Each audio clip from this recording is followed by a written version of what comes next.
আজিৰে পৰা ঐতিহাসিক শ্ৰী শ্ৰী বাসুদেৱ থান নৰুৱা সত্ৰত আৰম্ভ শ্ৰী শ্ৰী কৃষ্ণ দৌল যাত্ৰা। ঐতিহাসিক শ্ৰী শ্ৰী বাসুদেৱ থান নৰুৱা সত্ৰত আজিৰে পৰা আৰম্ভ হৈছে দৌল উৎসৱ। তিনিদিনীয়া বৰ্ণাঢ্য কাৰ্যসূচীৰে অনুষ্ঠিত শ্ৰী শ্ৰী কৃষ্ণৰ দৌল যাত্ৰা উপলক্ষে বাসুদেৱ থান নৰুৱা সত্ৰত আজি পুৱা নাম প্ৰসংগ, আইনাম, ভাগৱত পাঠ, মেঘদা, নিশালৈ সাংস্কৃতিক অনুষ্ঠান আৰু ভাওনাৰ প্ৰদৰ্শন হ'ব।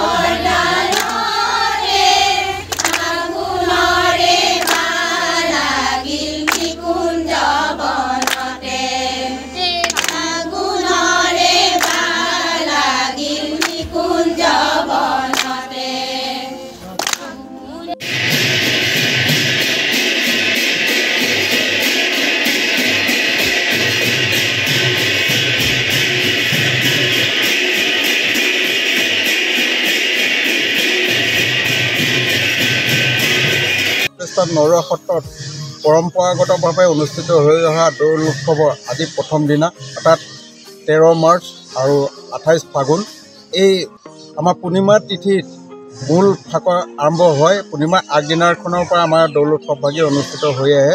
আজি প্ৰথম কাৰ্যসূচী হৈছে পুৱাৰ প্ৰসংগ ইতিমধ্যে হৈ গৈছে, আইসকলৰ নাম ইতিমধ্যে হৈ গৈছে। এতিয়া আমাৰ দেওপুৰীয়া প্ৰসংগ চলি আছে। ইয়াৰ আগতে আছিলে আমাৰ বৃক্ষৰোপণ কাৰ্যসূচী ইতিমধ্যে সমাপন হৈছে আৰু ইয়াৰ পাছত বাণিজ্য মেলাৰ দ্বাৰ উন্মোচন, সেই দ্বাৰ উন্মোচনৰ কাৰ্যসূচীও ইতিমধ্যে সমাপন হৈছে।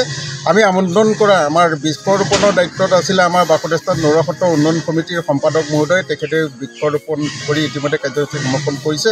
ইয়াৰ আমাৰ বাণিজ্য মেলাৰ আমি আমন্ত্ৰণ কৰিছিলোঁ আমাৰ ঢকুৱাখানা মহকুমাৰ সমজিলা আয়ুক্ত বিষয়া মহোদয়, তেখেতেও আহি সেই বাণিজ্য মেলাৰ দ্বাৰ উন্মোচন ইতিমধ্যে সমাপন কৰিছে।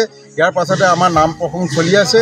আইসকলৰ নাম ইতিমধ্যে হৈ গৈছে। আপোনালোকে দেখিছে বাসুদেৱ থান নৰুৱা সত্ৰৰ মানে দৌল উৎসৱৰ এটা পৰম্পৰা অনুষ্ঠান আৰু এটা মানে বহল অনুষ্ঠান। এই অনুষ্ঠানৰ আজি কাৰ্যসূচী প্ৰথম কাৰ্যসূচী আগবেলাৰ কাৰ্যসূচী ইমানতে সমাপন হৈছে। এতিয়া ইয়াৰ পাছৰ কাৰ্যসূচী আছে আমাৰ মেহদা।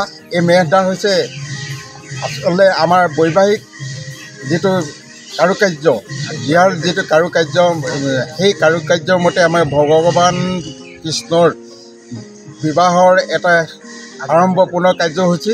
এই কাৰ্যসূচী হৈছে বাসুদেৱ মহাপ্ৰভুক বাসুদেৱ মন্দিৰৰ পৰা আনি পুনৰ অস্থায়ী বেদী স্থাপন কৰা হয় আৰু এই অস্থায়ী বেদীৰ পৰা নি নামঘৰ স্থাপন কৰা হয়।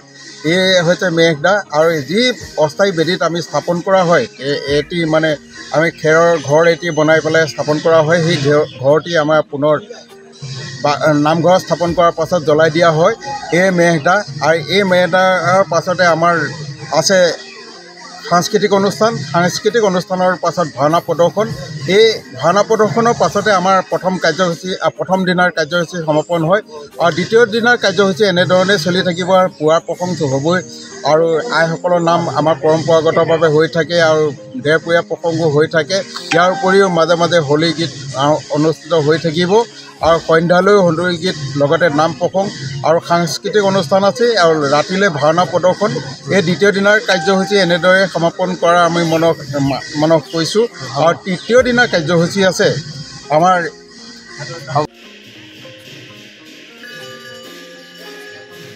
ঢকুৱাখানাৰ পৰা হৰিপ্ৰসাদ চুতীয়াৰ ৰিপৰ্ট, অসম টুডে।